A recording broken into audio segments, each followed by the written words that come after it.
Hi guys, so Captain Paul here, and I'm on one of my favorite boats, Snapdragon, and Carl and Dee and Aaron have all left, and now we're gonna get to work on it, get some engine work done on it, just like the transmission serviced, maybe a little detail work on the engines, and then have them scoped and checked and make sure the engines are in good operating order. But let's talk about Snapdragon real quick, and let me do a real proper walkthrough video. And then let's talk about the boat market and why these boats that we're looking at are in such bad shape, and what's the difference? Why, especially you first-time boat buyers, you've done a couple surveys, and you're just frustrated, and you're trying to figure out what's going on here, and why is this happening? And I'm going to explain it to you in this video. I'm going to walk up front here. Snapdragon is a 1981. It was the last 58 built by Hatteras. It's an LRC. These things were built to go long distances on and be fuel economy about it. So here I am standing at the bridge, and and I'm going to walk out the door here and just take you around the decks real quick. But let's talk real quick about Snapdragon, because I think it's a perfect example of what goes bad on these boats. So here you got the front. We got a working windlass. We got all kinds of storage lockers. We've got a place to plug in the electrical. We've got a working winch. He just put a brand new anchor on it for this trip. We've got our boxes up here. These got all our utility hose inside the Portuguese bridge. So let's come around and we'll walk down the sides here and let's talk for a minute. So the owner that owned this boat before Carl, and the reason Carl got it for the price he got it for is because a guy named Joe bought it. And when Joe bought it, Joe jumped in it, and he had a really nice boat. And the reason he had a really nice boat is because he had a previous owner that did a lot of work. Back in the 2008 crisis, this guy probably did about a $250,000 upgrade on the boat, which, believe it or not, now would be over $500,000.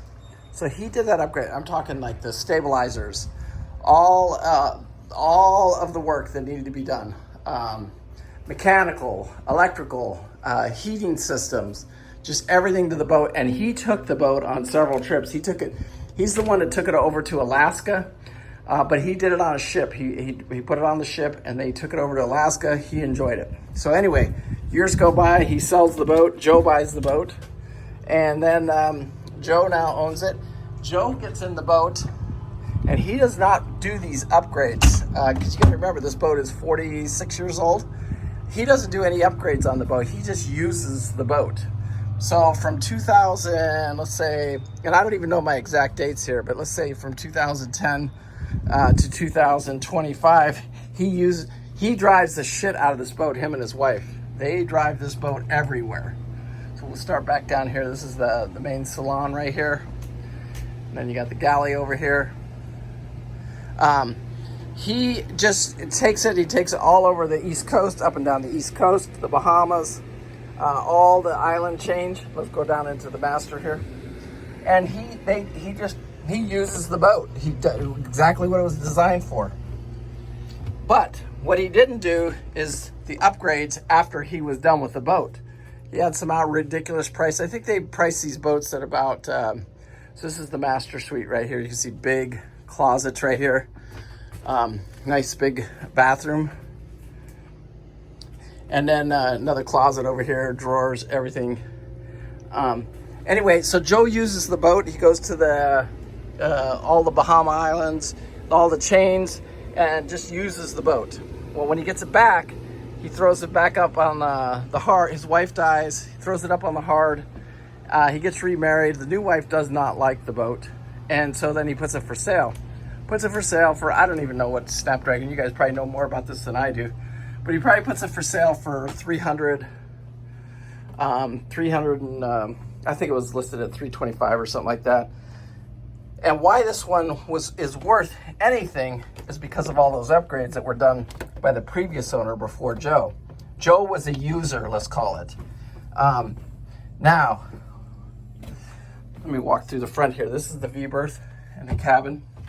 So Joe uses all the stuff up It's got its own bathroom, its own shower. What was so amazing about this boat, the last 10-day trip, you know, we all had our own bedrooms, our own bathrooms. This was my bedroom.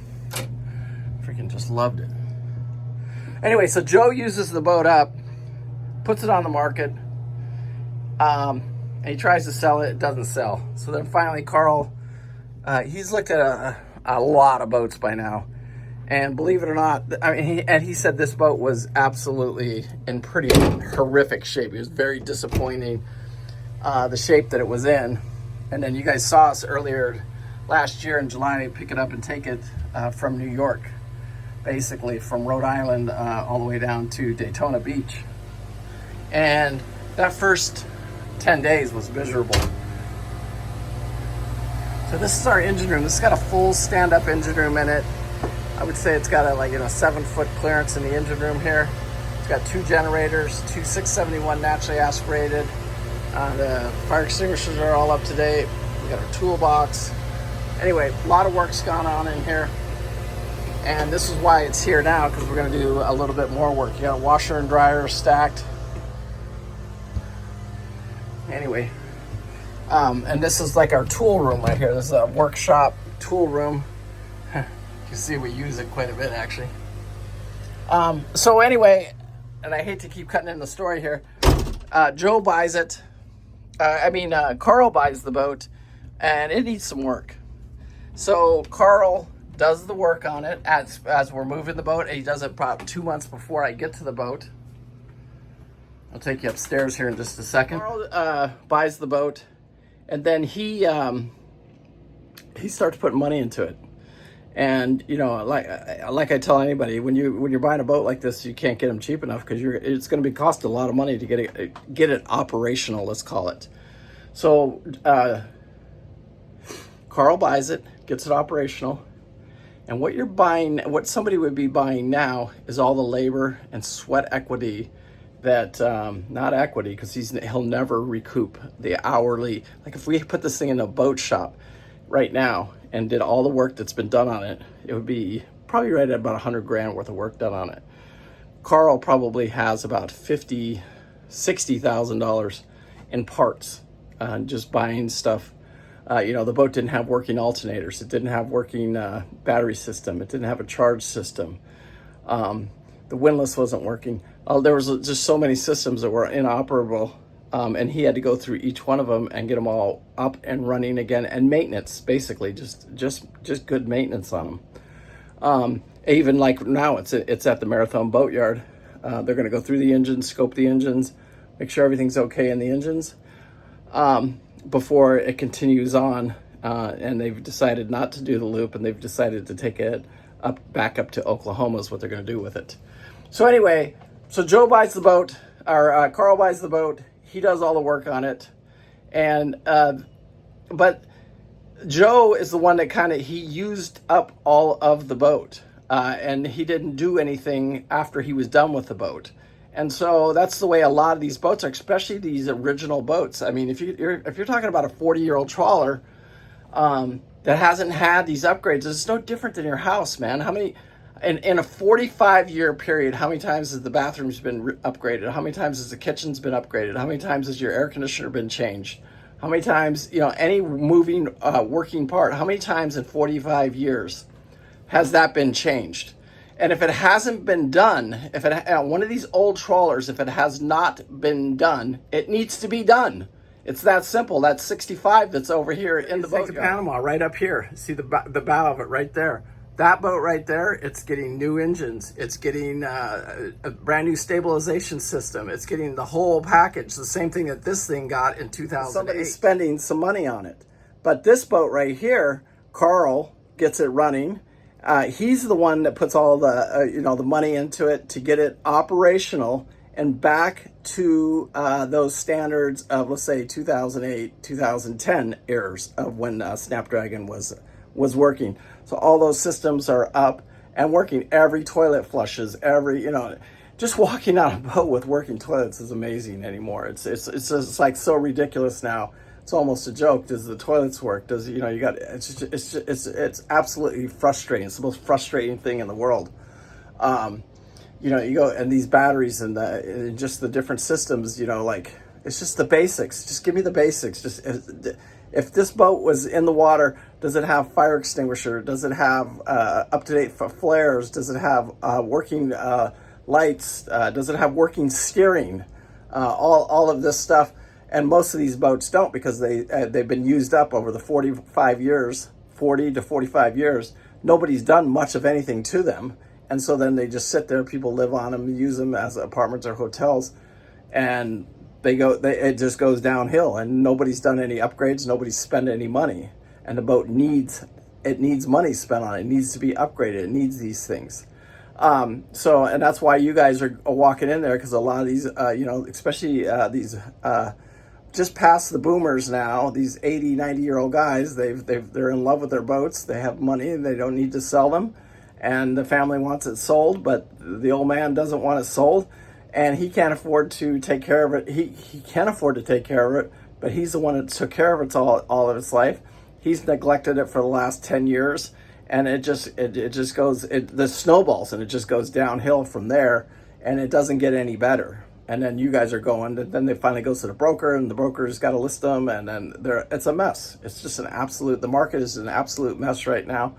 And the good boats sell fast. We're in a buyer's market, where the buyers are in control, and you know, and to get one of these, to get a boat in any type of shape, you got to really know what you're looking at. And let's just say I think Carl would sell it if he got an offer on this boat, but he would have to be an offer of at least covering his expenses, not his labor, but his expenses. And is there any quality to that? Otherwise, he just takes it back to Oklahoma, enjoys it for a few more years. Then we list it with a broker at that time. But if he was going to sell it right now, what do I think? He'd probably be right at that $299 mark, somewhere around there.